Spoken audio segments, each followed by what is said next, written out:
Okay, first on our list today, I'm with Lenny Dello from New Jersey. Yes, sir. Lenny's got a 69 Super Stock AMX, and there's a bit of a connection between the two of us, and we'll get to that in a minute. But first off, tell me how you came across this car. So I've looked for one of these cars for a long time. I fell in love with them at an early age, and they just don't come up for sale very often. Right. A lot of original owners still have their cars out of the 52. This car's number 13. It's been in a collection, two collections for the better part of the last 30 years, so really not in the public eye. The gentleman who owned this owns Reliable Transportation up in Michigan, and he had some AMXs that he wanted to bring to, that he wanted to thin his herd a little bit, and this was one of the cars that came to auction in Mecum in Indy in 2000, I'm going to say it was 22. Okay. And so I happened to be there, and I saw it, and I was like, I'm going to do my best to bring this car home, and I was lucky that day. And since then, we've found some history about this car, Right. you being part of it, and I'm trying to put all the pieces together because it's of the 52 cars, it's my understanding, it's the only car that was never really campaigned by a dealership. Oh, really? So it has Okay. 218 miles on it, but none of them are ever on a racetrack. Okay. Yeah, so that's where I'm at with that car.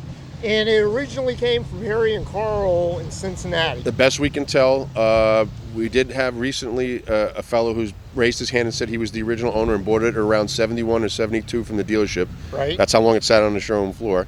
And it started to have a 70 conversion. They started putting some of the pieces on the car. Not all of them. It still has some of them on them.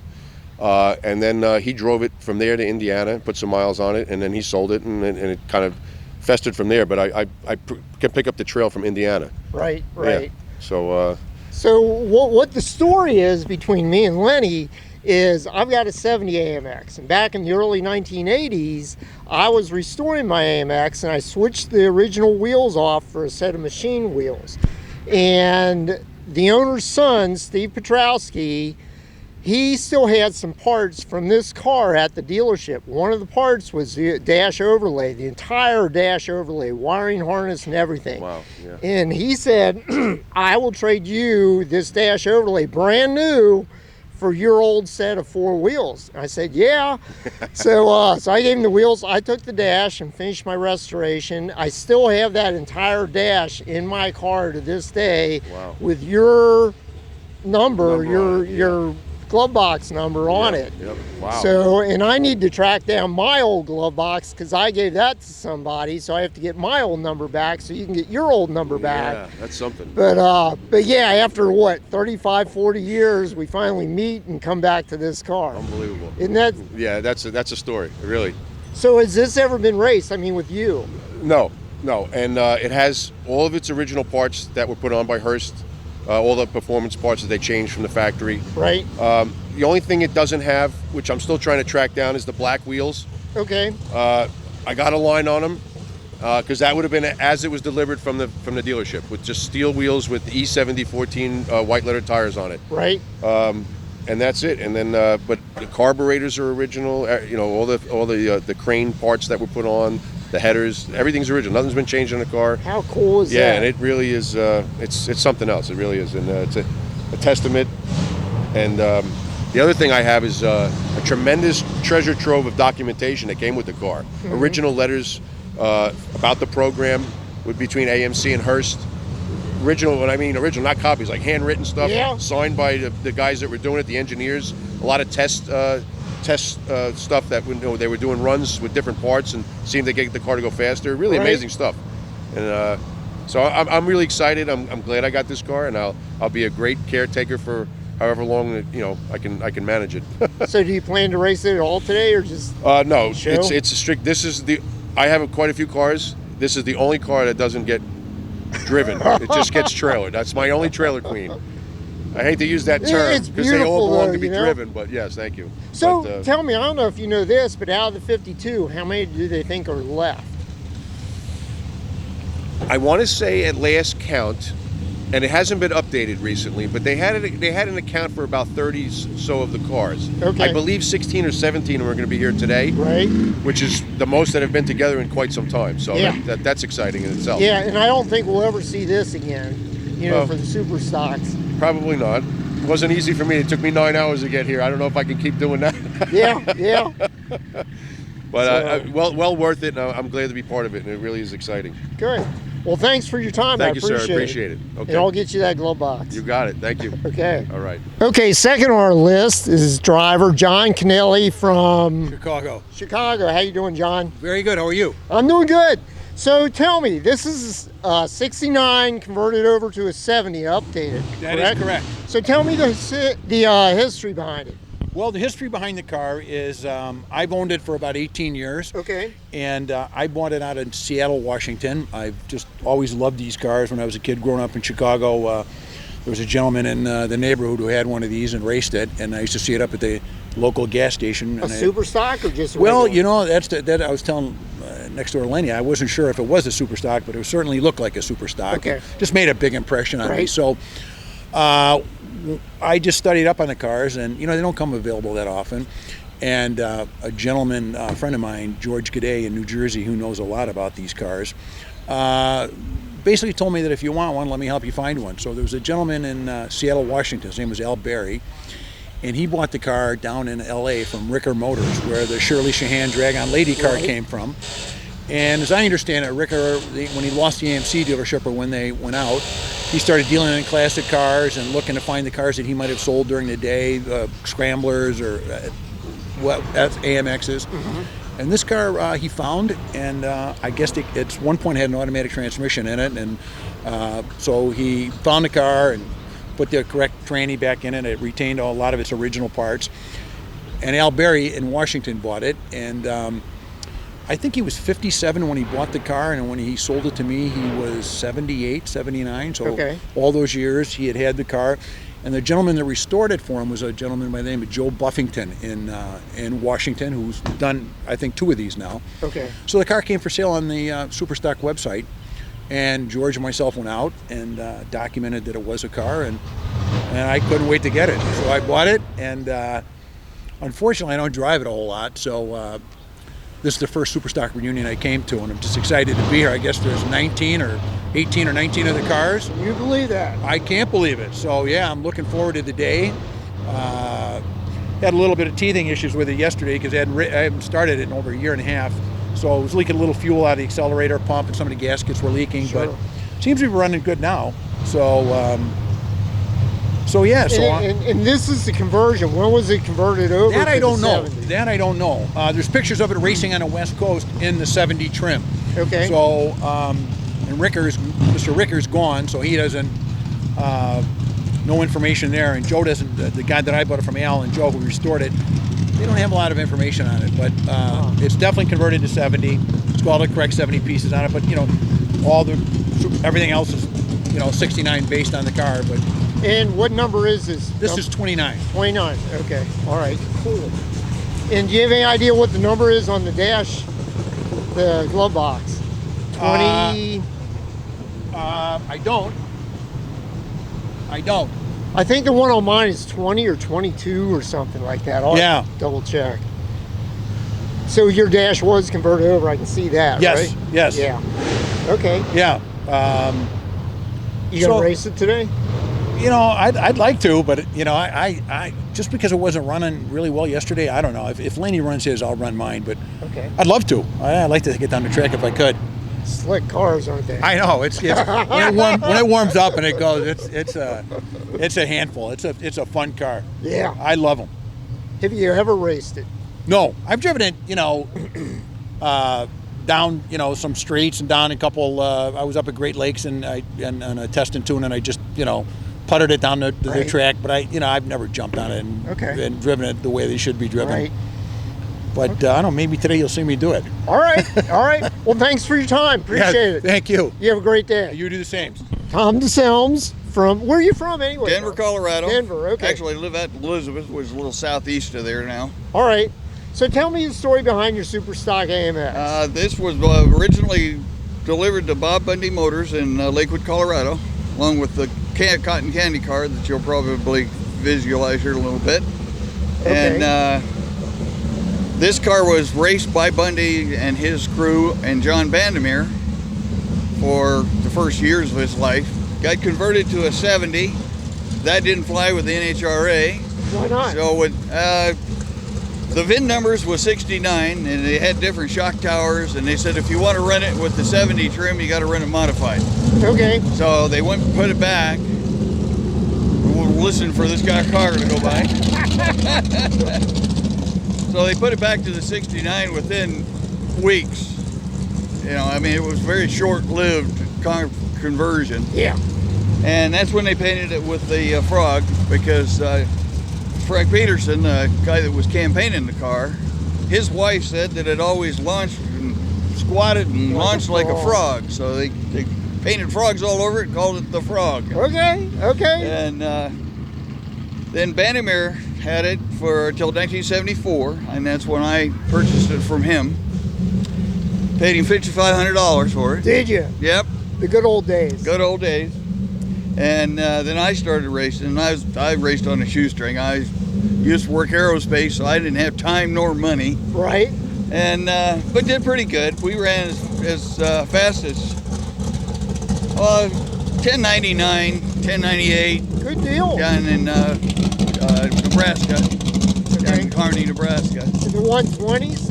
Huh? In the 120s, 120? Yeah, I ran 125, 126. Okay. And we did that up until 92, and I broke the rear end and top end one time. Just damn near rolled it, and I decided the car's too valuable, I'm going to retire it. And it sat in the garage until about 214. And the Rocky Mountain Auto Club and AMX Club back in Colorado there, Denver, they decided that if I ought to get it out and show it. So I finished up the rear end. We took it to the AMO Nationals that we had in Denver that year. I didn't even have a gas tank in it. We pushed it into the show. Really? And then about a year later, that same group got me, and they said, by God, we need to get that thing running. So we went and put the gas tank in it and all that kind of stuff. And damn if it didn't start. Isn't that amazing? Yeah, it'd been You're sitting there thinking of for- all the things that could go wrong. and it Yeah, didn't. I mean, I'd turned it over once in a while, make sure everything was rotating. Right. By God, it cranked right up at first freaking try. So now I just take it to shows and show it around, and plan to keep it till I die. My son's going to have to pass this on to somebody. What a beast. So you were running high 10s? Yeah, Okay. at lower altitude. Up in Denver, I was running 1140s, 1130s. Right. And the carbs on there, those are still the stock carbs? They are. Those things are unobtainium anymore. And what are they? The 4584 Holley. Okay. 675, I believe, CFMs. Okay. And they were unique to this car, the SS AMX. I did not know that. That was it. Tell me the only about thing it. that's even close to these are the 4510 Holleys that we put on the Camaros for Trans Am racing. So these carbs were specially built for the Super Stock AMXs? Yep. Really? I didn't know Yeah, that. that's why they're unobtainium. You can't get them anymore. When I went to put new kits in that thing, the guy back in Holley, one of the older guys, got on the phone with me, and he said, well, you need something out of this kit, out of that kit, and this thing, and he's, hell, I'll just put your kits together and send them to you. And I said, well, make sure you got two, because I got two carburetors. But yeah, I've had it. I've had a lot of fun with it, and now I enjoy showing it. So what number is this? This is number 15 on the VIN. Okay. And when it went through the Hearst conversion at Detroit, it was number 40 off of that line. Okay. Okay. And you said it was converted somewhat to a 70 at one Right, point, they right? put the 70 front end, the 70 rear end, new seats, new dash, new VIN number, and Did they put new dash in also? yeah, put new dash in it because they had the 70 Yeah. dash was different. So I guess you took that back out? Yeah, well, Bannerman did when they couldn't race it up, and they went to, I think it's at Salt Lake is where they went up there and What did they do with all the old parts? Sent them back to AMC. Did they? Yeah. Huh. Luckily enough, they still had all the old parts still sitting in the corner of their garage. Okay. So they just took all the new stuff off, put it back over in this corner, and put all the other stuff back in. Did you ever find out what they did with the parts they took Oh, off? they sent them back and built AMXs out of them. Oh, they reused them. Oh yeah, they sent Okay. them back to the factory. Okay. Okay.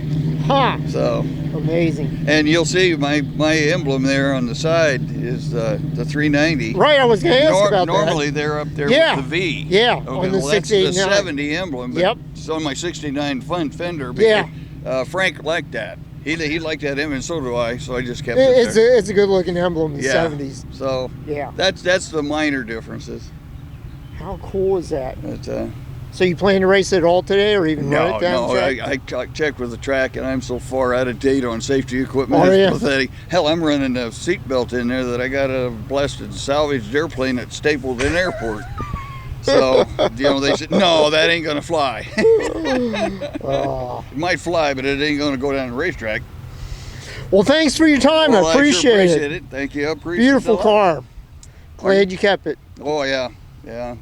Like I said, I plan to keep it until I pass. Sure. Well, you have a great day. You too. Now I'm with Mike Withers down here at Edgewater. How you doing, Mike? Great day. So, tell me about this beast you got. Well, this is one of the original Super Stock cars. AMC made 52 of them to comply with the NHRA rules. You had to make at least 50 Right. to qualify as a car for competition. So this is number 20. Okay. It was shipped to Bill Swad Motors in Columbus, Ohio. And my understanding is one of their mechanics there was into drag racing a little bit, and he ran it for a few months, and they sold it to Ray Winery, who was from Lisbon, Ohio. And Lisbon is a little town over next to West Virginia, right across from Wheeling. So I followed the car when he was running it, very successful. Car ran fast, he had set NHRA records with it.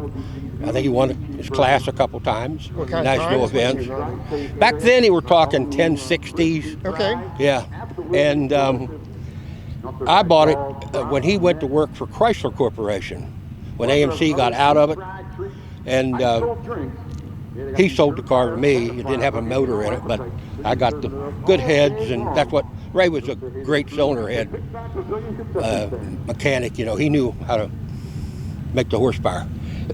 And AMC, I watched 1969 or 70 at Indy. Lou Downing, driving Peace Patriot, ran Ron Mancini for the final round. Right. And he was way ahead of him and clicked it off. I was up in the stand watching, and he clicked it off because he didn't want to blow the record into the weeds.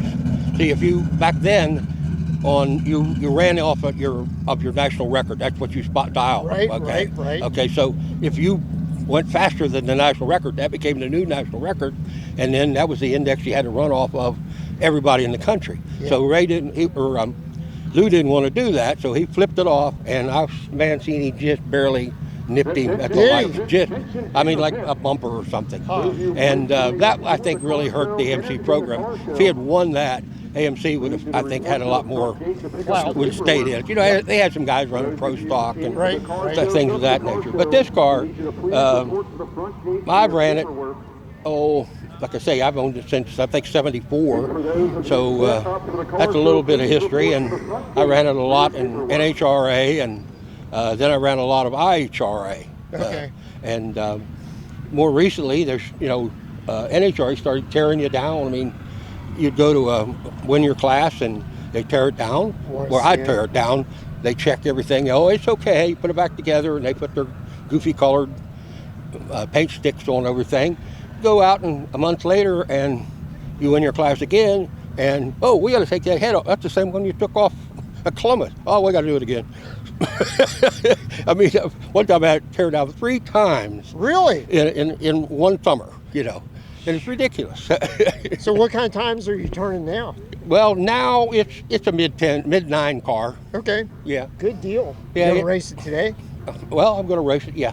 Good. I like to race on 8th mile tracks because this car, it might run 140 here, 139, 140 mile an hour. What kind of gears you got? And it's a 587 rear. Okay. And so, it's hard to stop. You got 3,000 pounds, you don't want to stop on a dime. So a lot of these older tracks are not up to the regular stopping distance. I think for insurance purposes, you're supposed to have 2 feet of stopping distance for 1 foot of racing surface. So a quarter mile drag strip needs a half-mile shutdown. Yeah. So we don't have that. there's some out there. I mean, like I like Rockingham and MIR and places like that. You can just turn it off and just coast. You know, easy to stop. There's other places it's got to put on the binders. I don't like. So that's why I like the 8-valve racing. It's easier on the car. I run it out there and I just put it in high gear about 100 feet from the finish line, and otherwise you run the quarter here. I'll run the last 8 in high gear. Well, tell me this. Somebody was just telling me that I interviewed. They said the carburetors that came on the Super Stocks, those were particular. I mean, the Holley built those specifically for the Super Stock Well, AMX. they weren't. Is that right? Well, they were. The only thing I know they used them on. Chevrolet put them on as an aftermarket product for some of their small block Chevy. He was saying that, but he said there was like one number off or whatever. It may have been. I'm not sure. Or 660s is what I think they work out to be. But these are pretty particular cars. I was down at Kentucky Bowling Green at a NHRA race, and I met some guys there. There's a Holley plant right next door to it. Yep. And so I said, by chance you got any of these carburetors? We'll go look. The warehouse had destroyed a whole bunch of them like a month before. Why? I mean, they had them sitting on the shelf and nobody bought them. They put some in the trash bin. So this has quick fuel. They allowed us to put, they made one for it. The only advantage, it has internal air bleed adjustments to make a little more horsepower. Easy. That type of thing. So tell me about your intake manifold here. Well, I worked on the old cross ram, did lots of modification to it, tried different tops and so forth, and I couldn't get past about 133 and change mile per hour. So I knew that some other guys were making manifolds, putting different manifolds on different cars. So I asked NHRA, I said, I've got a cross ram. I said, your rule book says it must be of the same configuration. And I said, what's that mean? And they said, well, it's a cross ram and they got to be staggered. And I said, well, tell me how much. Oh, well, nobody ever asked us that. So, so I got a rule back from them and I said, that sounds to me like I could build a tunnel ram and put a top on it with the carburetor staggered and go to town. And like I say, that made the same short blocking heads, nothing different. It made 5 mile an hour difference the first time I put it on there. That's amazing. It is amazing, yeah. So why do you think it was such a big improvement? Why? Well, I mean, it's simple. I mean, the cross ram, the stock cross ram, you've got a carburetor sitting here and you got one over there. Right. And it's flat, and it's got to suck it clear across to the other cylinder. This is your dropping straight down. Right straight down in. Yeah. Okay. And now Barry Allen does my engine, and Barry has made a number of homemade manifolds for his. And this one, we've changed the plenum size. It's a lot smaller inside than it looks, but it really needs shorter runners because it's a better carburetor signal. But I've never fooled with putting another one on it because there's not a whole lot of class racing anymore where I have to worry about somebody that runs faster than me in my class. Right. So we're content with what we got. But I've got a Jericho in it, and I've got the biggest changes that really helped the car is the clutch technology. Yeah. Years ago, we destroyed lots of transmissions and rear ends and we did. Drive shaft and axles. I mean, I broke both axles on the starting line at Indy one time in class, and the guy red lighted against me, and I rolled out of the beams, and I won the race. Did you really? Yeah. Just that little bit? Yeah, because I just rolled out of the beams, and then I had the guy back home. I had another set of Henry's axles. Those were little bitty things in the stock housing, and so he put those, in it, and was able to get back in the race. But we've had our ordeals with it. And what number did you say this was? This is number 20. 20. Okay. I think they know about where 37 of them are. Okay. And I think 2 or 3 of them are overseas, like the Sweden. Are they? Yeah. All right. Yeah. Okay. So, well, thanks for your time. I appreciate it. No problem. Good luck today. Yep. See you. Okay, everybody, we're still here at Edgewater, and today I'm with Brad Tiffany with his Super Stock AMX. How you doing, Brad? I'm doing well. How are you? Good. So tell me about the beast. Where'd you find it? I found it in Michigan in the early 1980s. I sent a letter requesting to put a wanted ad in a club newsletter, and the guy who ran the newsletter called me to say that his half-brother had his for sale. So my ad never needed to be placed because I wound up buying the car a couple weeks later. Beforehand. Yeah. Huh. Yeah. So, how many miles are on it? It says 104. Amazing. Yeah. So I they don't didn't know. race it much, or did they? Yeah, I don't know much about the history of the car. I bought it just because of what it is. I didn't really care about the past history or what it looked like. It was, I found one and I bought it. Right. Now, are you the second owner? No, I got to be at least the third owner, I would think. I really don't know. I know the guy I bought it from was not the original owner. Okay. Yeah. Okay. But how many there were prior to that, I don't know. So why was this guy selling it? Just curious. I just getting out of the racing scene. All right. Yeah. I didn't care what his reason was. So have you done much work to it? No, I bought it just the way it is. I added the red Go-Pack stripes to liven the look of the car. Right. And I had the engine pulled and the engine compartment detailed with new paint and, Okay. make the engine look pretty. But other than that, it's been in and out of a trailer 12 times since I've owned it. Huh. So do you know if the prior owners updated anything on it? Like, Don't know. still the original intake, carbs, everything? Don't know. Okay. Yeah, I don't really care about that. I bought one, I found it. It's in nice shape. If it's totally original, I'm not going to go chase it. I mean, if it's not totally original, I don't have any desire You're to happy try with to. what you got. I'm happy with it just the way it is. Good deal. I've done nothing to it but put fuel and oil in it. Yeah. So you've had it since '84? I think 82 or 3. Okay. I forget exactly what year. I know where I was living at the time I bought it. Over so 40 years. That would have been in the early 80s. Yeah. Long time. Yeah. Do you like the car? I like it. I mean, you can't drive it on the street, but it's a special car. So Sure. I knew when I bought it that it was an investment of just owning the pinnacle of the AMX world, and I couldn't put it on the street for transportation. But Exactly. so I know its limitations, and it's fine with me. Good deal. Yeah. Well, thanks for your time. I My appreciate pleasure. it. Yeah. You have a great day. You too. Okay, everybody, we're still here at Edgewater today, and I'm with Dave Bryant, owner of another Super Stock AMX. How you doing, Dave? Good. Nice meeting you. Nice to meet you, too. So tell me about it. Where'd you find it? Actually, I bought the car. It was on eBay, and it came out of Minnesota. I bought it about 2001, I think it was. Mm-hmm. And since then, the car was not quite anything look like it does today. So I started buying a lot of the correct parts for it. They're unique for the Super Stock cars. It took about 20 years to get those. And 3 years ago, pulled the car all apart and restored it and put all NOS parts on the car and all the correct parts onto it. It came from Hearst. So the car really is exactly the way the car looks when the twin brothers, McCorkle brothers, bought the car and put their lettering around to it, which is hand lettering, and tires and wheels. Same tires that they use, the M&H Race Masters. Is it? So it's identical how those boys bought it and raced it in 1969. And you just show it now. You don't race it at No, all? I don't race it yet. We just Okay. show it. Yeah.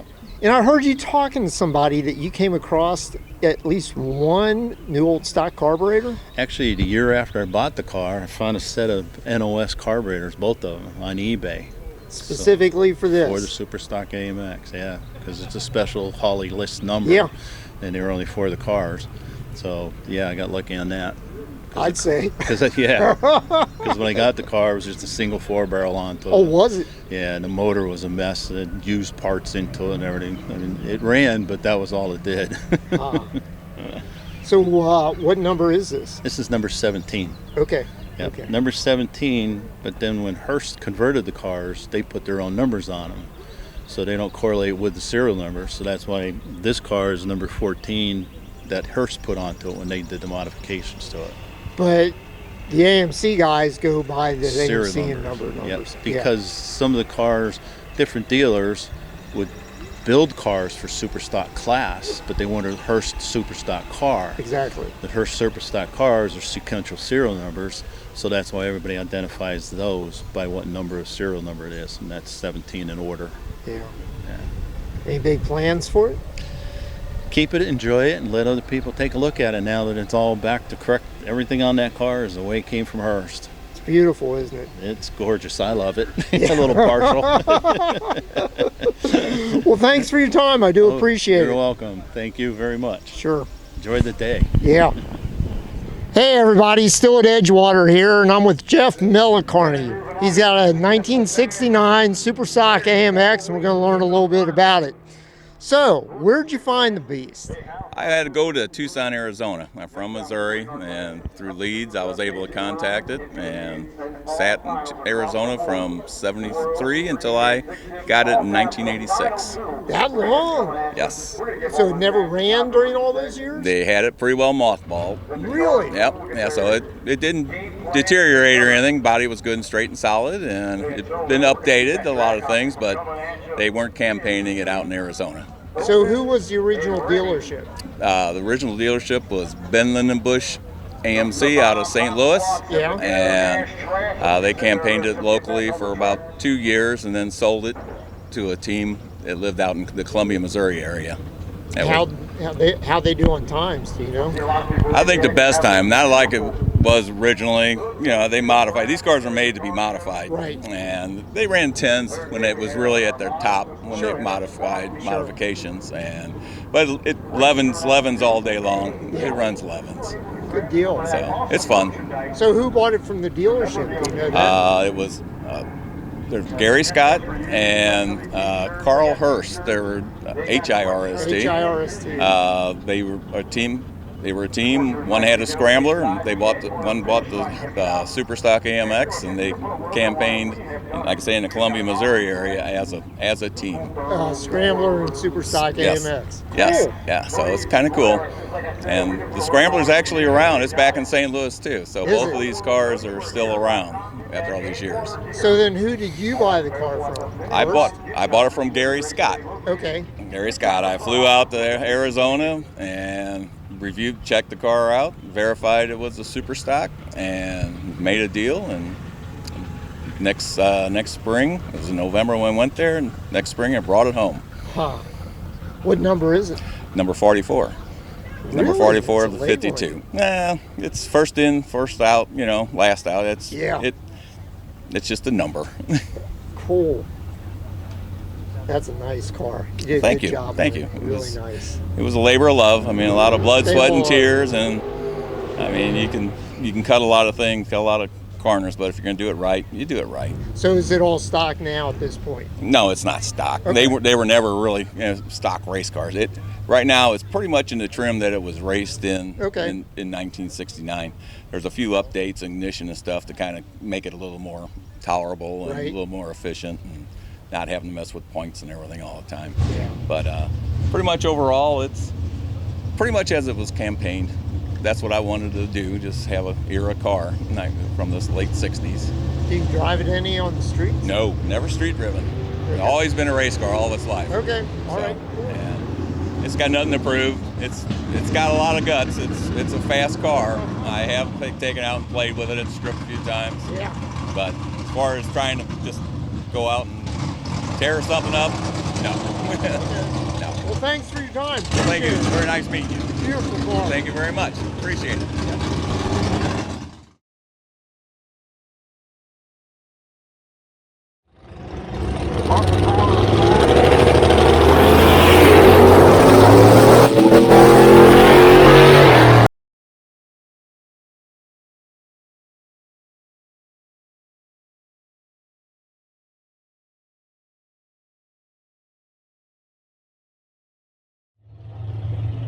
Mike Jones, Fairport, Ohio. You just inside in.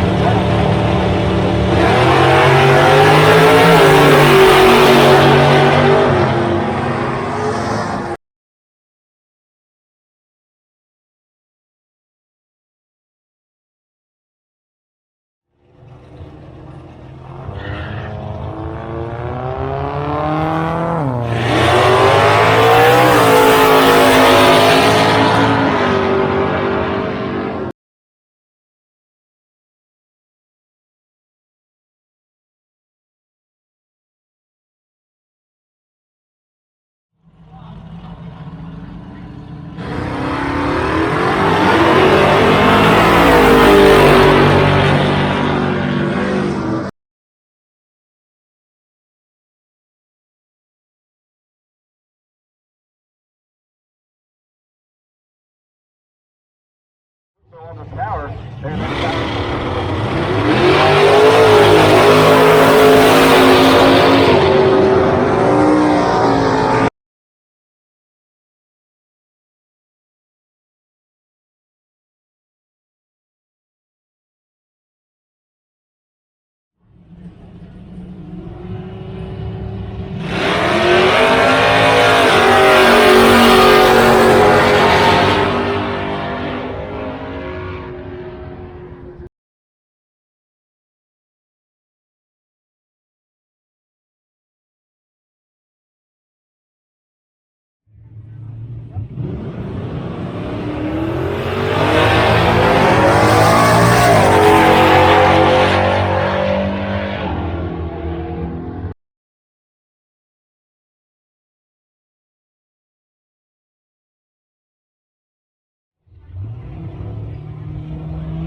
All classes.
exactly where we go to the tower side.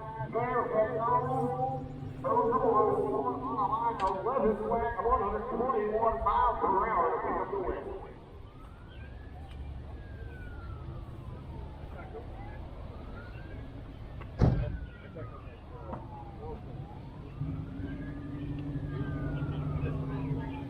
Turn it to the wind. Come on, no.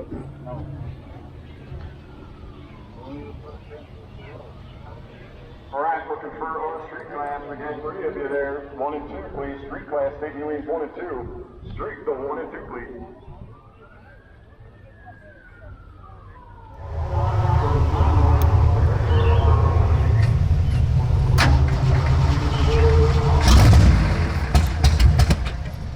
Whoa!